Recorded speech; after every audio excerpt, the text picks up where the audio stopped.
Before we begin, a quick and important disclaimer. This video content is provided for educational and entertainment purposes only and does not constitute professional legal, financial, or psychological advice.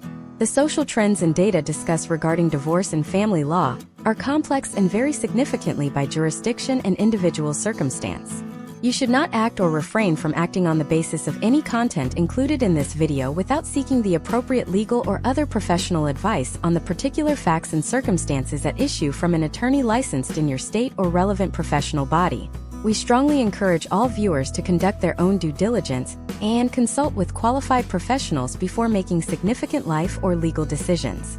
Imagine for a moment the quintessential American dream of the mid-20th century. It was a vision of white picket fences, a stable dual-parent household, and a social contract that suggested endurance was the ultimate virtue. But in the last 36 months, a seismic shift has occurred in the American digital and social landscape. A phenomenon known as the divorce now trend is currently dismantling decades of social conditioning, turning the private pain of marital dissolution into a public, almost celebratory, roadmap for individual liberation. In the next few minutes, we are going to look at a statistical reality that would have been unthinkable to our grandparents. For the first time in American social studies, the pursuit of individual happiness is being weighed as more socially valuable than the preservation of the nuclear unit at any cost. We are seeing a surge in what sociologists call proactive separation, where couples are opting out not because of catastrophic failure like infidelity or abuse, but because of a quiet, persistent realization of misalignment. This isn't just about people breaking up. It is about a fundamental rewrite of the American social contract. If you have noticed your social media feeds filling with divorce reveals that look more like gender reveals, or if you have seen the rise of the divorce party industry, you are witnessing the tip of a massive sociological iceberg. By the end of this deep dive, you will understand the hidden economic drivers, the psychological shifts, and the historical trends that have made divorce now one of the most significant social movements of the 2020s. To truly contextualize why this is happening now, we have to look at the data points that differentiate this movement from the divorce spikes of the 1970s. Back then, the surge was driven by the legislative revolution of no-fault divorce, beginning with California in 1969. Today, the driver is not the law, but the culture of the experience economy. We are moving away from a stability-based social model toward an identity-based one. In American social studies, we define this as the shift from the institutional marriage to the companionate marriage, and now, finally, to the individualized marriage. In an individualized marriage, the primary goal of the union is to foster the personal growth and self-actualization of each partner. When that growth stops, the trend suggests that the relationship has fulfilled its purpose. This creates an open loop in our current social fabric. If the goal of a relationship is no longer just survival or child-rearing, but constant personal evolution, how can any long-term contract survive the inevitable changes of the human personality? This masterclass is designed to solve a specific modern problem for the American audience: the confusion between personal failure and social evolution. Many people watching this may feel a sense of guilt or confusion as they watch their social circles or even their own lives mirror these trends. We are going to provide the historical context and the data-driven case studies that show this is not a random occurrence of modern selfishness, but a predictable outcome of specific economic and social shifts. We will uncover how the rising economic independence of women, the decline of communal religious influence, and the rise of the digital comparison economy have created a perfect storm. We will explore the potential outcomes of this trend on the American housing market, the education system, and the way the next generation views commitment. Consider the case study of the silver splitter phenomenon. While overall divorce rates in the United States have actually been declining for younger generations, they have nearly doubled for those over the age of 50 since the 1990s. This specific demographic, often called the gray divorce movement, is a cornerstone of the divorce now trend. These are individuals who have raised their children, reached the peak of their careers, and are now looking at a 20 to 30-year horizon of healthy, active life. In previous generations, this stage was viewed as the twilight years where one simply settled into the status quo. In the modern American social context, this is being rebranded as the second act. We see this reflected in the social studies data regarding post-divorce happiness metrics, which suggest that the stigma of being a divorcee is being replaced by the status of being a self-actualized individual. Furthermore, we must analyze the role of the algorithm in this trend. In the past, if a marriage was struggling, the primary influences were local. friends, family, and religious leaders who usually had a vested interest in keeping the couple together. Today, a person in a struggling marriage is fed a constant stream of content that normalizes and even glamorizes the exit strategy. This digital echo chamber provides a sense of community for those going through the process, effectively lowering the emotional barrier to entry for filing for divorce. We see this in the massive engagement numbers for creators who document their solo journey post-divorce. These narratives don't just provide comfort, they provide a blueprint. They show the step-by-step process of setting up a new apartment, navigating co-parenting apps, and even the financial restructuring required to live a single-income life in a high-cost economy. In this first part of our 10-part series, we are laying the groundwork for a transition from viewing divorce as a singular event of crisis to viewing it as a long-term social trend. We will look at the fiscal implications, such as the redistribution of generational wealth, and the impact on the legal system, which is currently struggling to keep up with the volume of filings and the complexity of modern asset division, including digital assets and intellectual property. We are also going to look at the psychological shift from the sunk cost fallacy, the idea that you must stay because you have already invested years, to the concept of opportunity cost, the idea that every year you spend in a misaligned relationship is a year you lose in a potentially fulfilling one. This series will serve as your definitive guide to understanding the mechanics of the modern American family. We are not here to advocate for or against these choices. We are here to analyze them with the cold, hard lens of social science and historical perspective. By the time we reach the 10th part of this deep dive, you will have a comprehensive understanding of why the divorce now trend is a logical, perhaps even inevitable progression of American individualism. You will see how the potential outcomes of this trend are already being felt in the way we design our cities, the way we market products to single-headed households, and the way we teach the history of the family in our schools. This is the story of how the most fundamental unit of society, the pair bond, is being recalibrated for the 21st century. Stick with us as we open the hood on the American family and look at the engine of change that is driving us all into an uncertain but fascinating future. To understand the 2026 landscape of the divorce now trend, we must first analyze the concept of economic decoupling. For nearly a century, marriage in the United States functioned as the primary economic unit of the middle class. It was the most efficient way to manage a household, pool resources, and ensure long-term financial survival. But as we move through 2026, that fundamental utility has shifted. Let us look at the story of Sarah and Mark, a couple in their mid-30s living in a high-growth hub like Austin, Texas. Sarah is a senior project manager for a decentralized tech firm, and Mark works in digital content strategy. On paper, they represent the modern American success story. They are both high earners, they have no children, and they enjoy a lifestyle defined by mobility and consumption. However, their relationship is currently navigating the waters of what social scientists call the individualized marriage. In 1926, exactly 100 years ago, Sarah would have had almost no path to financial autonomy outside of marriage or family inheritance. Her economic survival was inextricably linked to Mark. Even as recently as the early 1970s, before the Equal Credit Opportunity Act of 1974, a woman often required a husband's signature to open a bank account or apply for a credit card. Today, in 2026, Sarah not only has her own accounts but likely has a diversified investment portfolio, a separate retirement fund, and perhaps even her own property interests.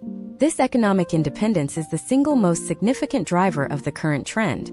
When the economic cost of leaving a relationship drops below the psychological cost of staying, the threshold for divorce is met far sooner than in previous generations. This is not about a lack of commitment. It is about the removal of a forced economic dependency that previously acted as a stabilizer, or perhaps a cage, for millions of American households. Imagine if your survival was tied to a contract you signed when you were 22 years old, a time when your brain had not even fully finished developing. Now imagine that this contract is the only thing standing between you and a life that feels more authentic to who you have become at 35. This is the psychological pressure cooker of the 2020s. In American social studies, we categorize this shift as the move from the institutional marriage, where duty to the family and community was paramount, to the expressive marriage, where the primary goal is the self-actualization of the individuals involved. In the expressive model, if the marriage no longer facilitates the personal growth of both partners, it is seen as a failure of the relationship purpose. Consider the historical trends that led us here. In the mid-20th century, the companionate marriage emerged, where romantic love and friendship became the base of the union. However, even then, the roles were strictly defined. The provider and the homemaker were two halves of a whole. In 2026, we see the rise of the autonomous partner. Case studies of modern filings show a high percentage of marriages ending not because of a specific traumatic event, but because of a gradual realization of misalignment in personal values or lifestyle goals. This is often referred to in legal circles as irreconcilable differences, but in social studies we call it the identity gap. The impact of remote work and the digital nomad lifestyle cannot be overstated in this context. In 2026, work is no longer a place you go, it is something you do. For couples like Sarah and Mark, this means they are spending 24 hours a day in the same physical space while simultaneously being connected to a global network of peers, ideas, and alternative lifestyles. The pressure of constant proximity, combined with the constant digital reminder of what life could look like as a single, high-achieving individual, creates a unique psychological strain. We are seeing a trend where couples are choosing to divorce now to preserve their friendship, rather than waiting for the relationship to turn toxic. This is a radical departure from the historical trend where divorce was a last resort. In 2026, for many, it is becoming a strategic pivot. Furthermore, we have to look at the role of the divorce economy. In previous decades, divorce was seen as a path to poverty, particularly for women. However, the 2026 economic landscape has seen the rise of specialized services that mitigate the financial chaos of splitting. We now have AI-driven mediation platforms that can divide assets with mathematical precision, reducing the need for expensive, combative litigation. There are insurance products and financial instruments specifically designed to help individuals transition from a dual-income household to a single-income one. When the process of divorce is streamlined and the financial risks are calculated and manageable, the social friction of the decision decreases. We must also address the silver splitter phenomenon in more detail. Imagine a woman named Linda, age 62. She married in the early 1980s and spent 40 years building a life with her spouse. In 2026, Linda looks at her life expectancy, which, thanks to medical advancements, might extend well into her 90s. She realizes she has 30 years of active, healthy life ahead of her. The divorce now trend among her demographic is driven by a refusal to spend those final 3 decades in a relationship that has become a matter of habit rather than choice. Linda is part of a growing cohort of older Americans who are prioritizing their own happiness over the social expectation of longevity in marriage. This has massive implications for the housing market, as we see a surge in demand for smaller, luxury single-occupancy units and a shift in how retirement communities are designed and marketed. The data supports this. Case studies from 2024 and 2025 show that the psychological health of children in high-conflict but intact homes is often lower than that of children in stable, co-parented, divorced homes. This research has permeated the American consciousness, leading to a shift in parenting philosophy. The old adage of staying together for the kids is being replaced by the idea of being happy for the kids. This cultural permission slip has removed one of the strongest barriers to divorce. In 2026, the social study of the family is no longer just about the nuclear unit. It is about the network of support that can be built after the nuclear unit evolves. This evolution is also reflected in the rise of the divorce reveal culture on social media. Imagine scrolling through a feed and seeing a professionally photographed series of images celebrating a legal separation. These are not posts of mourning. They are posts of liberation. They use the same visual language as engagement or wedding announcements. This normalization of divorce as a life milestone rather than a life failure is a key component of the trend. It changes the narrative from one of shame to one of courage. The individual is celebrated for having the strength to walk away from something that no longer serves them. However, this shift raises critical questions about the future of social stability. If the most basic unit of our society is now temporary and contingent on individual happiness, what happens to the long-term communal structures that marriage used to support? We are seeing the potential outcomes of this in the loneliness epidemic, the restructuring of social safety nets, and the changing landscape of local communities. The divorce now trend is more than just a change in domestic arrangements. It is a fundamental reconfiguration of the American identity. As we look deeper into this, we have to ask, how are the institutions of the state responding? While individuals are moving toward a model of fluid, individualized relationships, our legal and tax systems are still largely built on the 1950s model of the permanent nuclear family. This friction between individual behavior and institutional structure is reaching a breaking point. In the next part of this series, We will dive into the legal revolution that is currently unfolding in American courtrooms.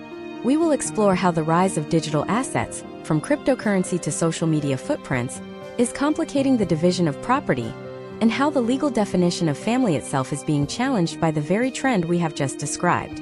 The Divorce Now movement is not just about the end of a marriage. It is the beginning of a new legal and social era. While we have explored the economic and psychological drivers here, the real battle is being fought in the fine print of the law.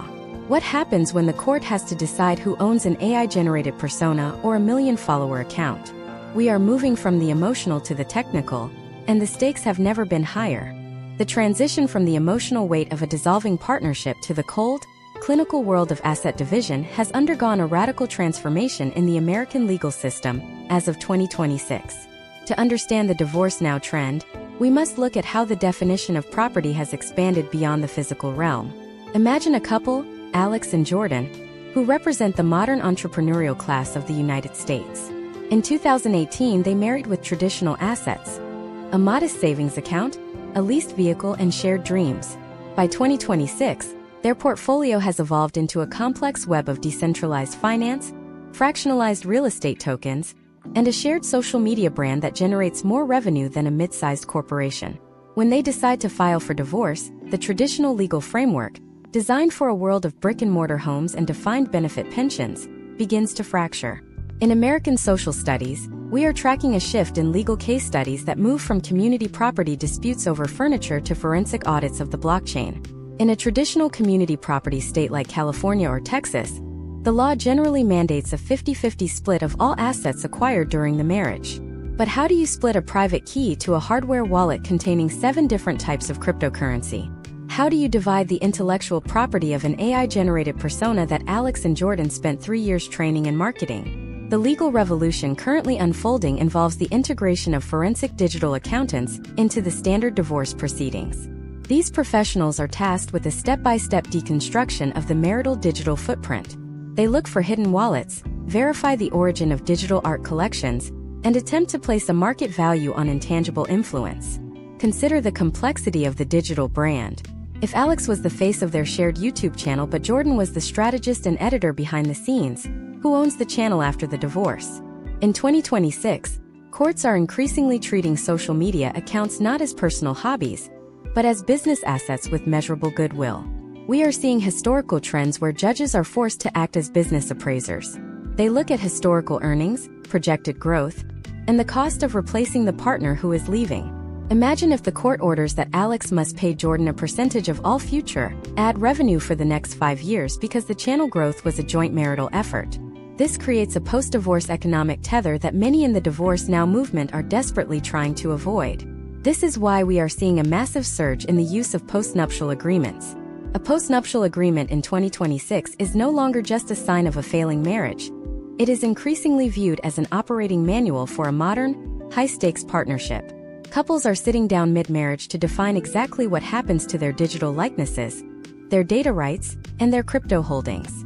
This is a pragmatic response to the potential outcomes of a high-conflict split. The step-by-step process often involves a full disclosure of all digital identities and a predetermined formula for their division.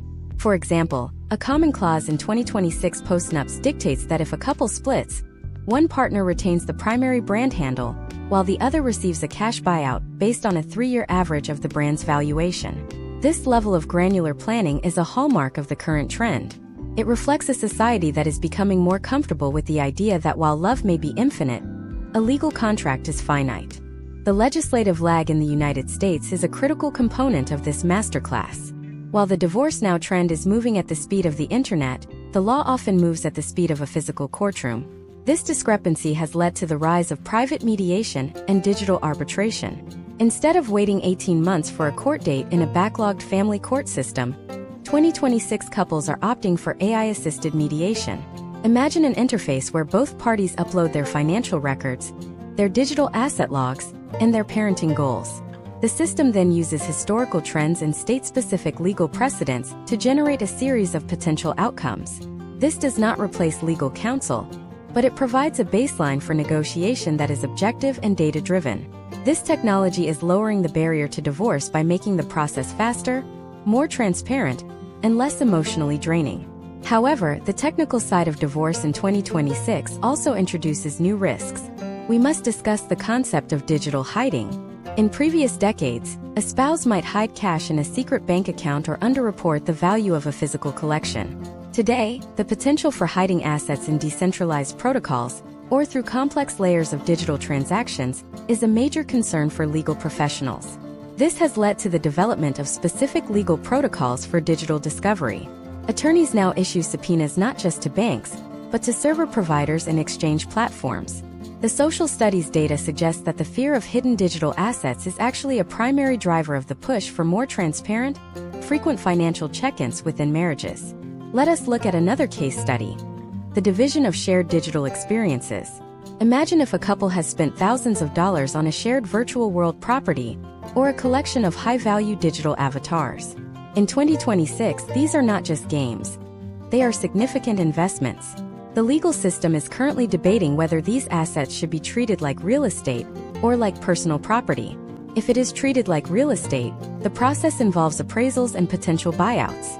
If it is personal property, it might be subject to a simpler division. The outcome of these cases will set the precedent for how the American family unit interacts with the growing digital economy. The psychological impact of this technical shift is profound. When every aspect of a relationship, from the finances to the digital memories, is subject to a cold algorithmic division, it changes how people enter into those relationships in the first place. We are seeing a trend where younger Americans are delaying marriage not because they don't want commitment, but because they are intimidated by the technical complexity of the exit. This has led to the rise of the cohabitation contract, a legal document that mimics many of the protections of marriage without the state-sanctioned overhead. Furthermore, we have to consider the impact on the legal profession itself. In 2026, a top-tier family law attorney must also be part technologist. They must understand the difference between a hot wallet and a cold wallet, the nuances of smart contracts, and the valuation of data. This specialization is driving up the cost of high-net-worth divorces, while simultaneously creating a market for low-cost, automated services for the general public. This bifurcation of the legal experience is a key theme in American social studies, reflecting the broader economic divisions in the country. As we conclude this deep dive into the legal and technical revolution of the divorce now trend, we must prepare for the next layer of the iceberg. We have explored the economic drivers and the legal mechanics, but what happens when this trend starts to move like a virus through social circles? There is a phenomenon known as social contagion, where the decision of one couple to split acts as a catalyst for their entire friend group. Why does divorce often happen in clusters? Why is your social circle the strongest predictor of your marital stability? In the next part, we are going to look at the psychological ripple effects and the data behind the divorce cluster phenomenon. We are moving from the courtroom to the dinner table, and the insights are as startling as they are revealing. The concept of social contagion is often applied to viral challenges or fashion trends, but in 2026, American social studies are increasingly applying it to the structural integrity of the domestic unit. To understand why your social circle is the strongest predictor of your marital status, we have to look at the psychological mechanism of permission architecture. When we see a node in our personal network successfully navigate a high-stakes transition like the Divorce Now movement, the perceived cost of that transition drops precipitously for every other node connected to them. It is not that divorce is contagious like a biological pathogen. Rather, the information and the normalization of the outcome are what spread through the network. Imagine a character named Chloe living in a thriving suburban community in North Raleigh, North Carolina, in 2026. Chloe is 39, a marketing director, and has been married to her spouse for 12 years. They have a mortgage, 2 children, and a shared social group composed of 5 other couples. For years, the collective identity of this group was built on the stability of these marriages. The social friction required for any one person to leave was immense because it didn't just mean leaving a spouse, it meant risking the loss of the entire community. In 2026, however, the first couple in Chloe's group, the Millers, announces their separation. They don't do it with a somber phone call. They do it with a collaborative social media post emphasizing their growth and their commitment to a new decentralized family structure. In the historical trends of the 20th century, this would have been an isolated event of local gossip. But in 2026, Chloe watches the Millers' journey through a high-definition lens. She sees the step-by-step process of Mrs. Miller moving into a sleek, manageable condo downtown. She sees the shared calendar apps that make co-parenting look like a seamless logistical operation. She sees the renewed energy her friend has for her career and personal health. Within 12 months, the second couple in the group begins to fracture. By early 2026, Chloe herself is beginning what social scientists call a relational audit. This is the moment where the social contagion completes its cycle. The threshold of what is considered an acceptable level of marital dissatisfaction has been permanently lowered by the observable success of those around her. Data from the 2025 National Survey of Family Growth, analyzed in early 2026, shows that the risk of divorce increases by approximately 75% if a close friend has already gone through the process. This is the 3 degrees of influence rule. Your behavior is not just influenced by your friends but by your friends' friends and even their friends. If a person 3 degrees removed from you, someone you might not even know, decides to divorce, your own statistical likelihood of divorce still rises by about 20%. This is because the social norms of your entire community are shifting. The divorce now trend is a macro shift fueled by millions of these micro decisions within interconnected networks. We must also analyze the role of the 2026 digital echo chamber in accelerating this contagion. Imagine if every time Chloe feels a moment of frustration in her marriage, her device, through sophisticated social listening and browsing history analysis, serves her content about the solo journey. She sees case studies of women who found their true purpose after 40. She is served advertisements for solo travel packages designed for the newly independent. She watches video essays on the myth of the soulmate. This creates a feedback loop where her internal dissatisfaction is validated by an external, digital consensus. In American social studies, we call this the algorithmic nudge. It doesn't force a decision, but it makes one specific path feel like the inevitable modern choice. Step by step, the formation of a divorce cluster follows a predictable pattern. First, there is the discovery phase, where the social group learns of a split and observes the immediate aftermath. Second is the evaluation phase, where individuals in the group compare their own marital satisfaction to the perceived freedom of the newly single friend. Third is the logistical inquiry phase. This is where Chloe might pull her friend aside at a coffee shop and ask about the specifics. How did you find a lawyer? How did you tell the kids? And how is the financial transition actually working? In 2026, these conversations are remarkably transparent. The shame that once acted as a social sealant for unhappy marriages has been replaced by a culture of radical honesty and resource sharing. This transparency is a key driver of the trend. When the logistical mystery of divorce is removed, the fear of the unknown disappears. Studies in 2026 reveal that many people in midlife marriages stay not out of love, but out of a fear of the administrative burden of splitting. When a friend provides a blueprint, that burden is halved. We see this in the rise of divorce support pods in major American cities, where small groups of friends or acquaintances meet to share resources on everything from moving companies to emotional regulation techniques. This is the professionalization of the social circle, where the network acts as a safety net that the state or religious institutions use to provide. Furthermore, we must consider the economic validation of the solo journey in 2026. The American economy has pivoted to serve the single-person household with unprecedented efficiency. From subscription-based meal kits for one to the rise of the co-living industry, the world is being redesigned for the individual. This means that the economic penalty for leaving a dual-income household is lower than it has ever been. In 1926, being a single woman was an economic death sentence. In 2026, it is marketed as a luxury lifestyle choice. When Chloe looks at the potential outcomes of her decision, she sees a world that is ready to receive her. But what does this mean for the concept of communal density? As divorce clusters ripple through neighborhoods, we see a decline in the long-term stability of local institutions. PDAs, local charities, and neighborhood associations often rely on the stability of the nuclear family unit. When that unit becomes fluid and decentralized, the social capital of the neighborhood can begin to erode. This is one of the most significant potential outcomes of the divorce now trend that social scientists are currently monitoring. We are trading the stability of the institution for the autonomy of the individual, and while the individual may be happier, the community structure is undeniably thinning. This brings us to a critical realization. The divorce now trend is not just a collection of personal stories. It is a fundamental shift in how Americans calculate the value of their time and their identity.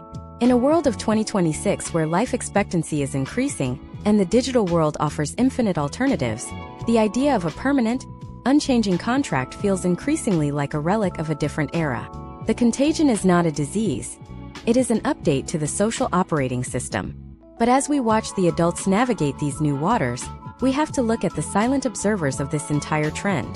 What happens to the children of the 2026 Divorce Now movement? If the nuclear family is being recalibrated as a decentralized network, how does that change the psychological development of the next generation of Americans? We are seeing the rise of the liquid family, where children move between multiple homes and multiple sets of parental figures with a frequency that would have been unimaginable 20 years ago. In the next part, we are going to dive into the data on child development in the era of the solo journey.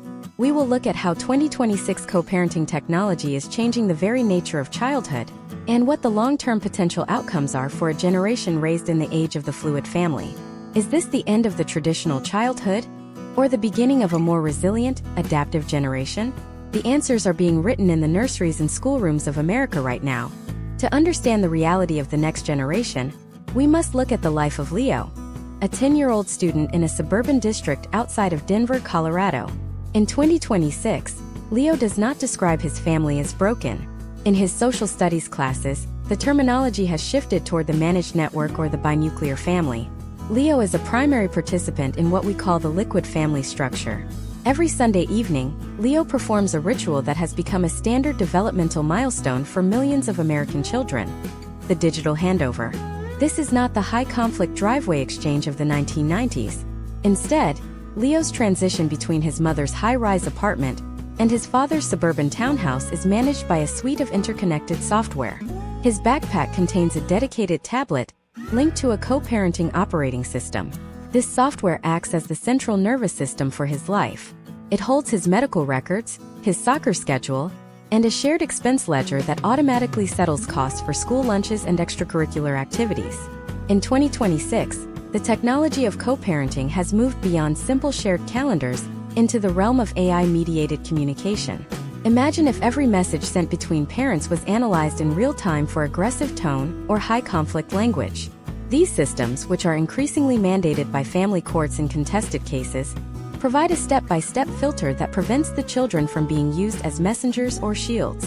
For Leo, the potential outcomes of this tech integration are profound. He experiences a level of logistical stability that was historically impossible for children of divorce. The American school system has undergone a quiet revolution to accommodate the divorce now trend. In 2026, the traditional single-parent portal has been replaced by dual-access systems that treat both households as equal stakeholders by default. Teachers are trained to manage parent-teacher conferences in hybrid formats, ensuring that both parents can participate from their respective locations without the friction of physical proximity. This is a crucial data point in our social study. The school has become the stabilizing anchor for the liquid family. Case studies from school districts in Virginia and Illinois show that when the educational institution validates the dual household model rather than pathologizing it, the children exhibit lower levels of social anxiety and higher academic engagement. We must analyze the resilience hypothesis that is currently dominating American psychological discourse. Historical trends from the late 20th century suggested that divorce was a singular traumatic event with lifelong negative consequences.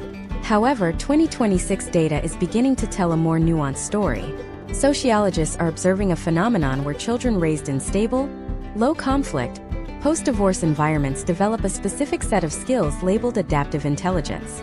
Because they navigate two different household cultures, two sets of rules, and often two different socio-economic environments, these children are showing an increased ability to code switch and manage complex logistical systems. Imagine a generation that is natively comfortable with ambiguity and change because their primary domestic structure was built on those very principles. However, we cannot ignore the economic cost of the dual household childhood. For Leo, having a liquid family means his parents are effectively maintaining two sets of everything. This is a massive driver in the 2026 consumer economy. We see a surge in demand for duplicate consumer goods, from game consoles to clothing sets. Market analysts have identified the transition economy as a multi-billion-dollar sector, catering to the specific needs of families moving between homes. This includes specialized luggage for kids, modular furniture that can easily be moved, and subscription services that allow for a single account to be accessed across multiple physical addresses. The potential outcomes for the American economy are significant, as the divorce now trend effectively doubles the demand for certain household goods within the middle class. A fascinating case study in modern domesticity is the nesting model, which gained significant traction by 2025. In this scenario, the children stay in the family home while the parents rotate in and out. Imagine if the burden of movement was shifted from the 10-year-old to the adults. This requires the parents to maintain a third, shared apartment or return to their own separate residences when not on duty. While this provides maximum stability for the child, the financial and psychological strain on the parents is immense. In American social studies, nesting is viewed as a transitional phase rather than a permanent solution, but its rise indicates a radical shift in priorities. The comfort of the child is being prioritized over the convenience of the adult. The role of the grandparent has also been recalibrated in the era of the liquid family. In 2026, grandparents often act as the bridge between the two households. With the rise of the silver splitter trend we discussed earlier, many of these grandparents are also navigating their own divorces or new relationships. This creates a multi-generational web of fluid connections. Case studies show that children who have a stable relationship with at least one grandparent during a parental split show significantly higher emotional regulation scores. The grandparent becomes the keeper of the family narrative, providing a sense of historical continuity when the immediate parental unit is in flux. We must also consider the digital footprint of the post-divorce child. In 2026, Leo's life is documented across two different sets of social media accounts and digital clouds. One of the burgeoning legal issues in American social studies is the right to the digital image of the child. When parents disagree on how much of their child's life should be shared online, it creates a new type of domestic conflict. Courts are now being asked to rule on digital privacy for minors, setting precedents that will define the boundaries of the digital self for decades to come. This is a step-by-step evolution of the concept of custody, moving from physical time to digital representation. As we examine these trends, a critical question emerges. Is the divorce now movement creating a more resilient generation, or is it simply normalizing a level of instability that will have long-term psychological costs? The answer lies in the quality of the co-parenting relationship. Data suggests that it is not the divorce itself that damages children, but the exposure to chronic unresolved conflict. In a society that has optimized for the exit strategy, the challenge is now to optimize for the aftermath. This brings us to a major pivot in our deep dive. While we have focused on the mechanics of the split and the impact on the family, we have not yet explored the massive industrial complex that has risen to support this movement.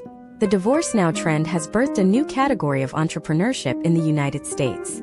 From divorce coaches and transition consultants to specialized real estate agents and luxury solo travel curators, the business of breaking up is booming.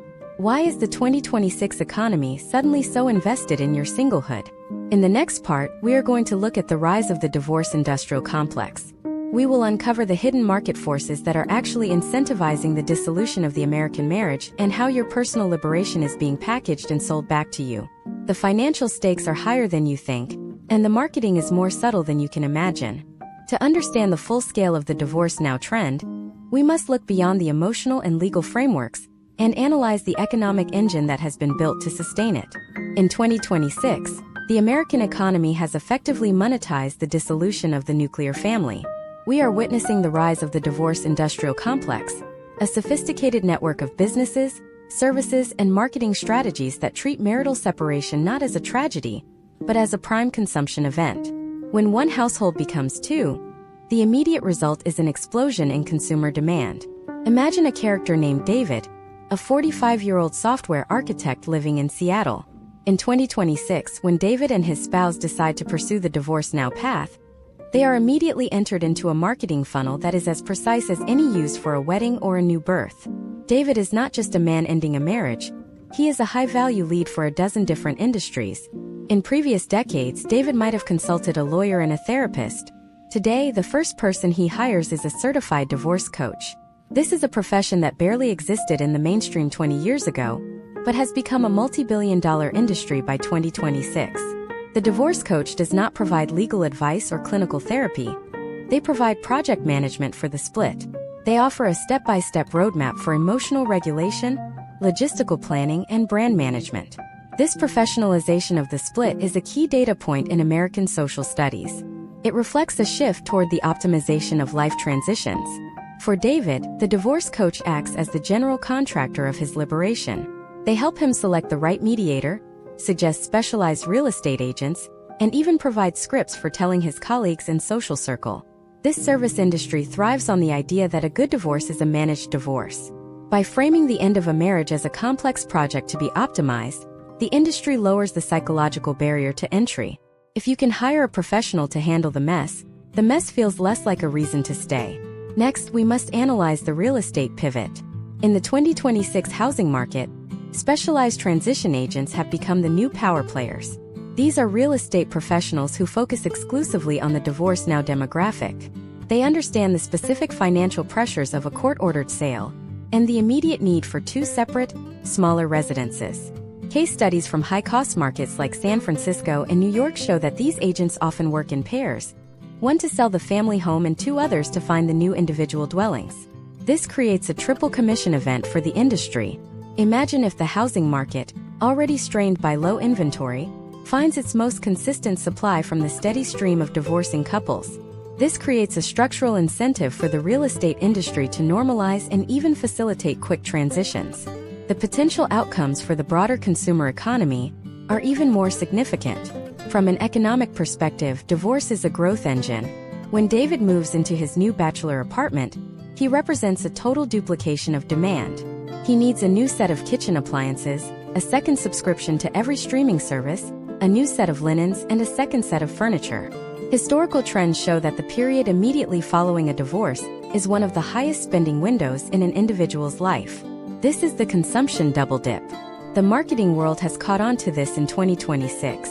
David's social media feed is no longer filled with family vacation ads. Instead, he is served high-end bachelor pad aesthetics, solo travel packages to Patagonia, and premium meal kits for one. We must also look at the rise of the divorce ceremony industry. In 2026, the divorce party is no longer a niche or ironic event. It is a formalized social ritual with its own set of vendors. There are specialized event planners who coordinate separation ceremonies, complete with guest lists, catering, and even registries for the new solo home. This is the commercialization of closure.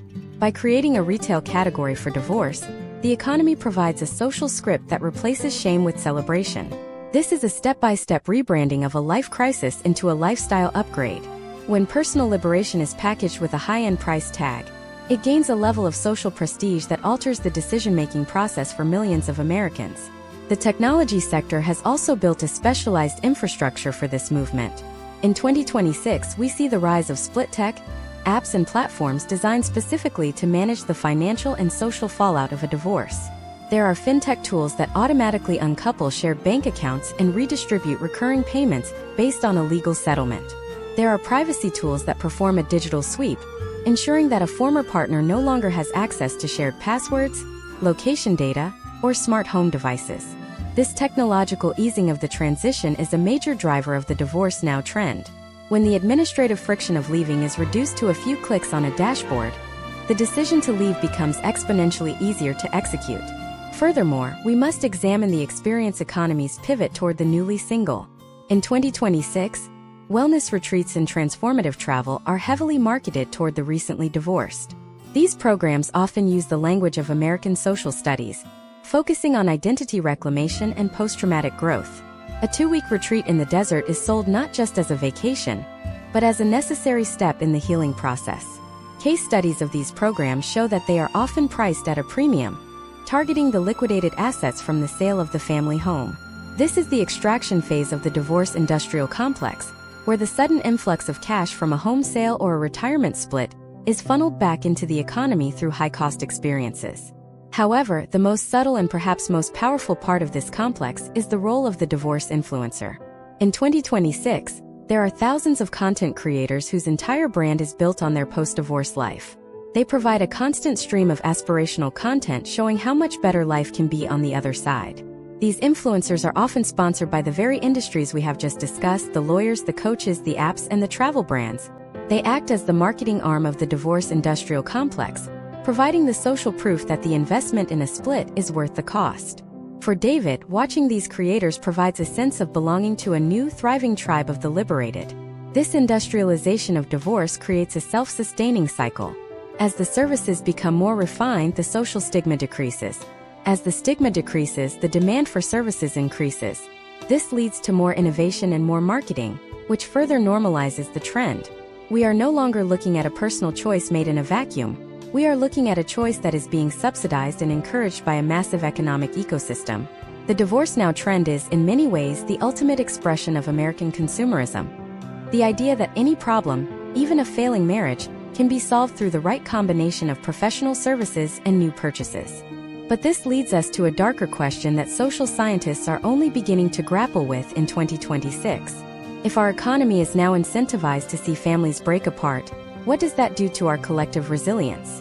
If we have built a multi-billion-dollar machine that makes it easier and more profitable to leave than to stay, what happens to the concept of endurance? We have looked at the economics, the law, and the psychology, but we haven't yet addressed the most powerful force in the 2026 landscape: the algorithm. How is the very software you use every day actually predicting, and perhaps even causing, the end of your relationship before you even know it's over? In the next part, we are going to dive into the world of predictive analytics and relationship surveillance. We will uncover how big tech knows your marriage is failing 6 months before you do, and how that data is being used to nudge you toward the exit. The future of your personal life is being calculated in a server farm, and the results are more intimate than you ever imagined. To understand the digital architecture of the divorce now trend, we must look at the life of Emily, a 32-year-old graphic designer living in Chicago in 2026. Emily believes her thoughts are private, but her digital footprint tells a different story. Long before Emily consciously decides to file for divorce, the predictive models owned by major tech conglomerates have already flagged her account as a high-probability churn risk, not for a subscription service, but for her marriage. This is the era of relationship surveillance, where the data points of our daily lives are synthesized to predict domestic outcomes with startling accuracy. In American social studies, we are observing a shift from reactive data to proactive nudging. Imagine if your browser history, your location data, and even the subtle changes in your Spotify playlists were being used to construct a relational stability score. For Emily, the process starts subtly. It begins with a shift in her search queries. In 2024, she was searching for home renovation ideas and couple-led cooking classes. By early 2026, her searches pivot toward individual wellness retreats, the legal definition of separate property in Illinois, and career paths in different states. These are what data scientists call latent indicators. Individually, they are innocuous. Aggregated, they form a clear trajectory toward the exit. The algorithm does not just observe this trajectory, it accelerates it. This is the concept of the algorithmic nudge. Once the system identifies Emily as being in a state of marital instability, the content she is served changes fundamentally. She is no longer seen as half of a consumer pair. She is marketed to as an emerging solo agent. The ads for shared grocery delivery services are replaced by promotions for solo occupancy luxury apartments and high-end dating apps that prioritize professional status. This creates a psychological feedback loop. When the world around you, curated by your screen, begins to reflect a reality where you are already single and thriving, the actual domestic reality you are living in feels increasingly like a burden. The data suggests that the potential outcomes of this constant digital reinforcement include a significant shortening of the deliberation phase before a spouse decides to divorce. We must also analyze the role of sentiment analysis in modern communication tools. In 2026, the messaging apps Emily uses for daily contact with her spouse are equipped with sophisticated natural language processing. These systems can detect the decline of what sociologists call positive affect reciprocity. They track the decrease in terms of endearment, the rise in passive-aggressive phrasing, and the overall reduction in the frequency of communication. Historical trends show that in previous decades, this decline would happen in the privacy of the home. Today, it is a data point stored in a server farm. Case studies of 2026 legal proceedings show that this digital sentiment data is increasingly being sought in discovery, as it provides a verifiable timeline of when a marriage truly began to fail. The impact of geolocation patterns is another critical factor in this social study. Imagine the algorithm tracking the physical distance between Emily and her spouse over time. In a healthy relationship, there is a certain rhythm of convergence. In 2026, the data shows that couples heading toward a divorce now outcome begin to diverge physically long before they separate legally. They spend more time in different parts of the city. Their evening routines no longer overlap in the same GPS coordinates for extended periods. This spatial decoupling is a lead indicator that tech companies use to categorize users into the solo transition market segment. Furthermore, we must look at the financial surveillance that powers the divorce industrial complex. In 2026, credit card companies and fintech apps use predictive modeling to identify spending patterns associated with an impending split. Emily might start spending more on self-improvement, professional development, and individual social outings. At the same time, the joint household spending on long-term assets or shared travel declines. This shift in capital allocation is a massive signal to the market. Suddenly, Emily is targeted by specialized financial advisors and transition consultants who offer a step-by-step guide to decoupling her credit and securing her individual financial future. The technology is not just predicting her divorce. It is providing the infrastructure to make it happen. The sociological implication of this is the death of the private struggle. In the past, the period of marital unhappiness was a closed-door affair. Couples had the space to navigate the friction without external interference. In 2026, that friction is a commodity. Every argument, every late-night search for an apartment, and every minute spent on a solo hobby is captured and sold to the highest bidder in the divorce economy. This leads to a phenomenon we call the accelerated exit. When the market is incentivized to see you as a single consumer, it will use every psychological tool in its arsenal to move you from the married column to the single column. Consider the role of social media platforms in this context. In 2026, the feed is optimized for engagement, and few things drive engagement as high as the narrative of personal transformation. When Emily sees a video of someone documenting their journey from a stagnant marriage to a vibrant solo life, the algorithm notices how long she hovers over the frame. It notices if she saves the post or shares it in a private thread. It then serves her 10 more videos with the same theme. This creates an environment of social contagion, as we discussed earlier, but one that is hyper-targeted and digitally enforced. The potential outcomes are a society where individual autonomy is constantly championed over communal endurance, because autonomy is more profitable to the platform. Step by step, the tech-driven divorce now trend follows a logical progression. Detection through latent data, validation through targeted content, facilitation through specialized tools, and finally celebration through the social media echo chamber. This is a complete ecosystem designed to manage the end of a relationship as a high-value life transition. For Emily, the decision to divorce feels like an act of profound personal agency. In reality, she has been guided toward that decision by a series of sophisticated nudges that began months before she ever spoke the word to her spouse. This brings us to a fundamental question in American social studies. If the algorithm can predict the end of a marriage, can it also be used to save one? Or is the economic value of the split so high that the technology will always be tilted toward the exit? We are entering an era where our most intimate bonds are being recalibrated by machines that do not value the bond itself, but the data generated when that bond breaks. We have explored the tech, the economics, and the social ripples, but there is one final massive pillar we haven't touched: the role of the American identity itself. How has the very definition of a successful life in the United States shifted from the longevity of the family to the quality of the individual experience? In the next part, we are going to look at the philosophy of the experiential life. We will dive into why the 2026 American public has come to view a 30-year marriage as a potential failure of imagination, and why the new status symbol isn't a silver anniversary, but a successful pivot. The shift from survival to self-actualization is the final piece of the puzzle, and it explains why the divorce now trend isn't just a phase, it is the new American standard. To understand the philosophical bedrock of the divorce now trend, we must examine the fundamental shift in how the American public defines a successful life in 2026.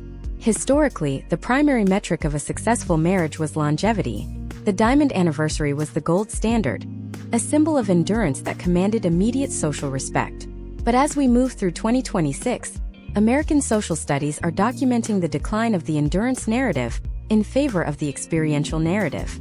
Success is no longer measured by how long a relationship lasts, but by the depth, quality, and personal growth it facilitates during its duration. In this new framework, a 30-year marriage that has become stagnant is increasingly viewed not as a triumph of commitment, but as a potential failure of imagination.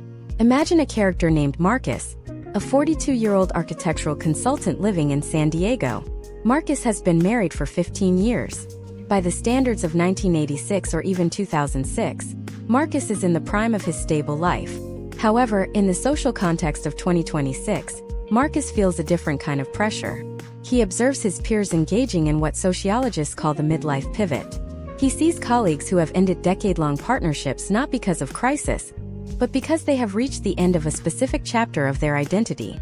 In 2026, the cultural conversation suggests that human beings are not static entities meant to occupy a single role for 80 years. Instead, we are viewed as a series of evolving versions of ourselves. For Marcus, the question is no longer can I stay, but rather, who would I be if I left? This shift is rooted in the widespread adoption of opportunity cost analysis in personal relationships. In 2026, the American public has become hyper-aware that every year spent in a relationship that is merely functional is a year that cannot be spent on a different, potentially more expansive experience. Historical trends show that previous generations prioritized the sunk cost fallacy, the idea that because you have invested 20 years, you must invest 20 more to make the first 20 count. Today, that logic has been inverted.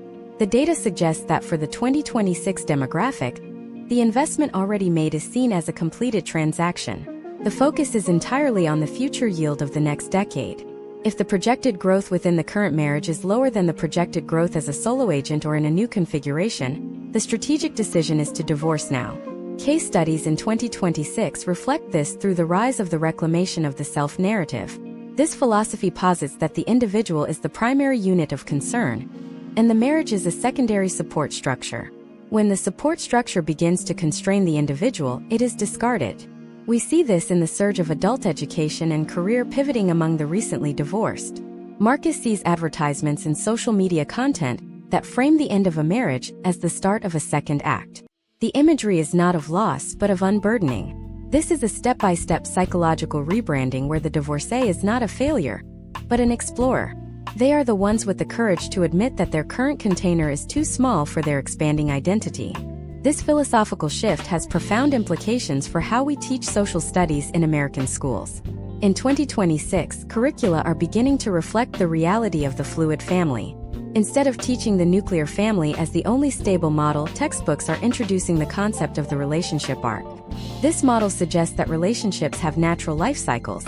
Some are meant to last 5 years, some 20, and some a lifetime. By normalizing the idea that a relationship can end successfully without bitterness, the education system is preparing the next generation to view the divorce now trend as a logical outcome of personal evolution. The potential outcomes of this are a generation that enters marriage with more realistic, albeit less permanent, expectations. Furthermore, we must look at the role of the status symbol in 2026. In the past, the status symbol was the big house with the big family. Today, the new status symbol is the successful pivot. Being able to navigate a major life transition with grace, financial stability, and a renewed sense of purpose is the ultimate sign of high social and emotional intelligence. Marcus watches his friends post about their new apartments, their solo travels, and their new hobbies with a sense of envy. These individuals are perceived as having more agency over their lives. They are the ones who didn't just settle. In a society that prizes innovation and constant self-improvement, the person who stays in a lackluster marriage is increasingly seen as being stuck, whereas the person who divorces now is seen as being in motion. This culture of motion is fueled by what we call the experiential portfolio. In 2026, Americans view their lives as a collection of diverse experiences. A long marriage is just one potential asset in that portfolio. Other assets include living in multiple cities, pursuing different career paths, and experiencing different types of relationships. The data shows that the 2026 public places a high value on variety. The fear of missing out, or FOMO, has moved from the realm of social events to the realm of life stages. People are afraid of reaching the end of their lives and realizing they only experienced one version of a domestic life. This creates a powerful incentive to break the current cycle and start a new one, while they still have the health and resources to do so. Step by step, the philosophical transition follows a predictable logic. It begins with the rejection of the martyr complex, the idea that suffering in silence for the sake of the family is a virtue. Next comes the validation of the personal happiness mandate, the belief that one has a moral obligation to seek the most fulfilling version of their life. This is followed by the adoption of the term limit mindset, where the marriage is viewed as a contract that is subject to regular review. If the contract is no longer serving the parties, it is terminated. This is not seen as a moral failing, but as a rational update to a personal operating system. However, we must also consider the potential outcomes of a society that prioritizes the pivot over the plotter. As we embrace the philosophy of the experiential life, what happens to the social safety net that was built on the assumption of long-term stability? When the endurance narrative dies, so does the predictability of the household unit. This creates a new kind of social anxiety. Not the anxiety of being trapped, but the anxiety of constant flux. For Marcus, the freedom to leave comes with the burden of having to constantly reinvent himself. The pressure to have an interesting second act can be just as heavy as the pressure to stay in a first act that has gone on too long. As we conclude this part of our deep dive, we have to look at the darker side of this philosophical shift. While the liberation narrative is powerful, it doesn't account for everyone. What happens to those who are left behind by the pivot? What happens when one partner wants to evolve and the other wants to endure? The collision between the old world of commitment and the new world of self-actualization is creating a new class of social conflict. In the next part, we are going to look at the hidden costs of the divorce now trend, the emotional collateral damage, and the rising rates of what psychologists are calling transition fatigue. Is the pursuit of the perfect second act actually making us more miserable? We are moving from the philosophy of the self to the reality of the aftermath, and the data is beginning to show some unexpected and troubling trends. The pivot isn't always as smooth as the algorithm makes it look, and the price of liberation might be higher than anyone anticipated. To understand the true cost of the divorce now trend, we must look past the polished social media reveals and the efficient digital tools of 2026 to examine the lived reality of James, a 44-year-old middle manager in Phoenix, Arizona. James is 2 years into his post-divorce life. In the initial phase, he was the poster child for the successful pivot. He moved into a modern apartment, upgraded his wardrobe, and utilized all the tech-driven mediation tools we have discussed. But by mid-2026, James is experiencing what sociologists now categorize as transition fatigue. This is a state of chronic psychological and logistical exhaustion that sets in once the adrenaline of the initial separation fades, and the permanent reality of a decentralized life becomes clear. In American social studies, transition fatigue is a critical data point because it contradicts the marketing of the divorce industrial complex. While the initial split is sold as a singular event of liberation, the data from 2025 and 2026 suggests that the administrative and emotional burden of maintaining a solo identity in a high-cost economy is a permanent, ongoing tax. For James, every single decision, from the trivial choice of what to have for dinner to the high-stakes management of his children's healthcare, is now a solo endeavor. This is the death of the shared mental load. In a marriage, even a struggling one, there is often an unconscious division of cognitive labor. In the solo journey, that labor is doubled.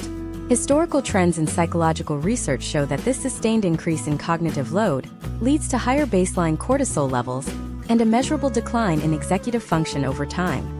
We must also analyze the economic disparity that the divorce now trend is exposing in 2026. While high earners like Sarah and Mark from our earlier case studies can absorb the costs of duplicating a lifestyle, the average American household experiences a significant decline in net worth and standard of living. Consider Maya, a 36-year-old teacher in Atlanta. When she opted into the divorce now movement in early 2025, she anticipated a temporary tightening of her budget. However, the 2026 housing market and inflationary pressures on single occupancy services have created a different outcome. Maya now spends over 50% of her take-home pay on rent for a space half the size of her previous home. This is the downward mobility trap of the modern split. Data from the Bureau of Labor Statistics in 2026 shows that the wealth gap between married households and single-person households is widening at an accelerated rate. For the middle class, the potential outcomes of divorce now are increasingly characterized by financial precariousness rather than liberation. Imagine if the liberation you were promised felt more like a second job. This is the reality for many who find themselves in the 2026 dating market. After the initial period of self-actualization, many individuals seek new companionship, only to find that the landscape has been entirely gamified. The dating apps of 2026 use the same predictive analytics we discussed in the context of relationship surveillance, but they are optimized for engagement, not long-term stability. Users like James report a phenomenon known as relational burnout. This is the exhaustion resulting from a constant cycle of high-stakes first dates and superficial digital interactions. Social studies metrics from 2025 indicate that over 60% of recently divorced individuals feel more isolated 12 months after their split than they did during their marriage. This is the loneliness paradox of the divorce now era. You are more connected than ever to a global network of peers, yet you lack the specific, deep-rooted social capital of a long-term partner. The friendship fracture is another hidden cost we must examine. In 2026, The social contagion effect we analyzed earlier often leads to a complete restructuring of an individual's social circle. When a couple divorces, the shared friends are forced into a subtle but persistent process of choosing sides, or worse, they withdraw entirely to avoid the discomfort of the transition. James found that within 18 months, 80% of his married friends had stopped inviting him to group events. He didn't just lose a spouse, he lost an entire social ecosystem. This loss of community density is a leading indicator of long-term health issues in American social studies. The lack of a consistent local support system increases the risk of chronic stress-related illnesses. Step by step, the individual is stripped of the very communal structures that historically provided a safety net during life transitions. Furthermore, we must look at the impact of what sociologists call the shared history deficit. In a long-term marriage, the couple acts as each other's external hard drive. They share a massive library of jokes, memories, and contextual understanding that requires zero explanation. When that bond is severed, the individual must rebuild that context from scratch with every new person they meet. This is an immense and often overlooked energy drain. For James, the realization that no one in his current life knows his parents' names or the story of his first promotion creates a sense of existential drifting. The divorce now trend prioritizes the future self, but it often does so at the expense of the historical self.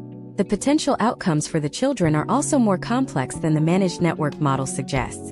While tech tools like co-parenting apps manage the logistics, they cannot manage the emotional undercurrent of the child's experience.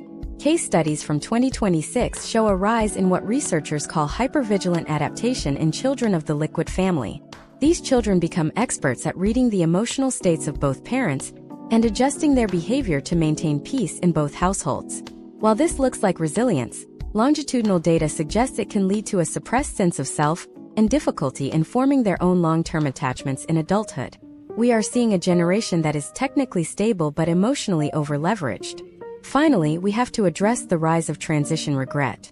As the marketing of the divorce now movement becomes more aggressive, more people are entering the process without a clear understanding of the aftermath. In 2026, we are seeing the emergence of support groups specifically for those who feel they were nudged toward a divorce by algorithms and social trends, only to find that the reality of solo life is far less glamorous than the digital narrative suggested. These individuals are the silent minority of the movement, the ones for whom the pivot was not a launchpad but a plateau. The divorce now trend is a massive, real-time experiment in American individualism. We have optimized for the exit, we have commercialized the transition, and we have automated the logistics. But as we look at the data from the mid-2020s, we have to ask, have we forgotten to optimize for the human need for enduring stable belonging? We have looked at the cost, the fatigue, and the fallout. But there is one final question that will define the next decade of American life. As the first wave of the divorce now generation reaches the 10-year mark of their solo journey, what does the data say about the long-term sustainability of this model? Is there a counter-movement on the horizon? In the final part of this masterclass, we are going to look into the future. We will explore the emerging trend of the new commitment movement and the radical social structures that are being built to replace the nuclear family. The pendulum is starting to swing back, and the next shift will be the most surprising one yet. What comes after the divorce now era? The answer is already starting to emerge in the most unexpected corners of the United States. As we observe the social landscape of late 2026, the peak of the divorce now movement is beginning to meet its first major sociological resistance. This is not a return to the rigid institutional models of the 1950s, but rather the emergence of what social scientists are calling the intentional commitment movement. To understand this shift, we must look at the life of Ryan, a 43-year-old data analyst in Austin, Texas. Ryan followed the divorce now roadmap to the letter in 2023.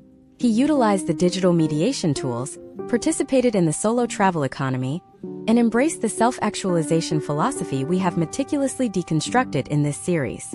However, by 2026, Ryan is part of a growing cohort of Americans who have realized that while the exit was necessary, the resulting isolation is unsustainable.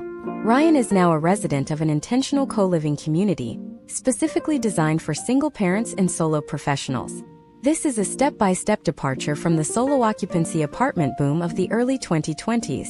In these communities, the domestic unit is no longer an isolated nuclear family or a lonely individual, but a curated tribe. Ryan has his own private living quarters, but he shares a commercial-grade kitchen, childcare responsibilities, and even a communal investment fund with 12 other adults. In American social studies, this represents the transition from the individualized marriage to the collaborative tribe. The data suggests that the potential outcomes of this shift include a drastic reduction in the shared mental load and a restoration of the communal density that was lost during the divorce now surge. The economic drivers for this recoupling are undeniable. In 2026, the singlehood tax, the cumulative cost of higher rent, individual insurance premiums, and single-portion consumer goods, has reached a breaking point. For Ryan, moving into an intentional community reduced his monthly overhead by 40%. This economic reality is forcing a pragmatic reevaluation of commitment. We are seeing historical trends where Americans are once again pooling resources, but they are doing so through the lens of contract law, rather than traditional religious or state-sanctioned marriage. This has led to the rise of the family operating agreement. A family operating agreement is a sophisticated legal instrument that mirrors the structure of a business partnership. Imagine Ryan and two other solo parents sitting down with the transition consultant to draft a document that outlines their shared financial goals, their co-parenting schedules, and their protocols for conflict resolution. This is not a romantic union. It is a structural union. The step-by-step creation of these agreements involves full financial disclosure and a predetermined exit strategy, applying the lessons learned from the divorce now era to a new form of stability.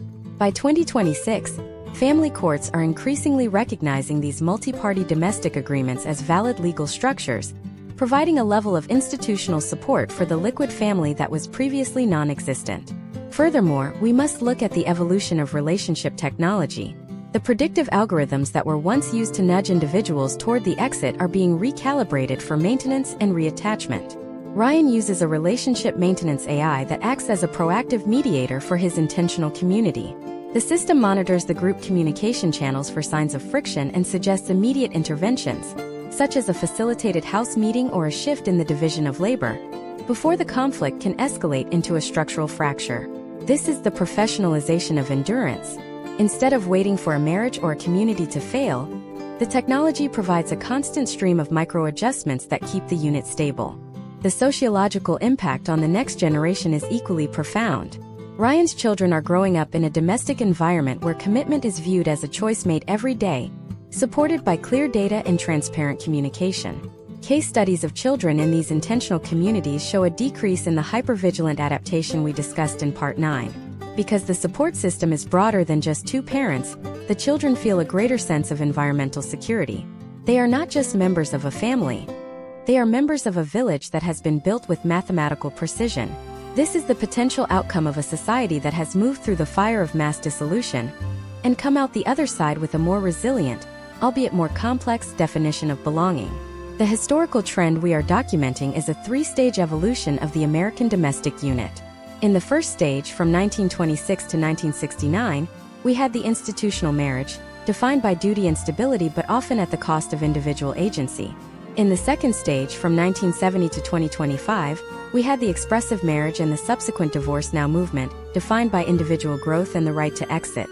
Now, in late 2026, we are entering the third stage, the intentional tribe.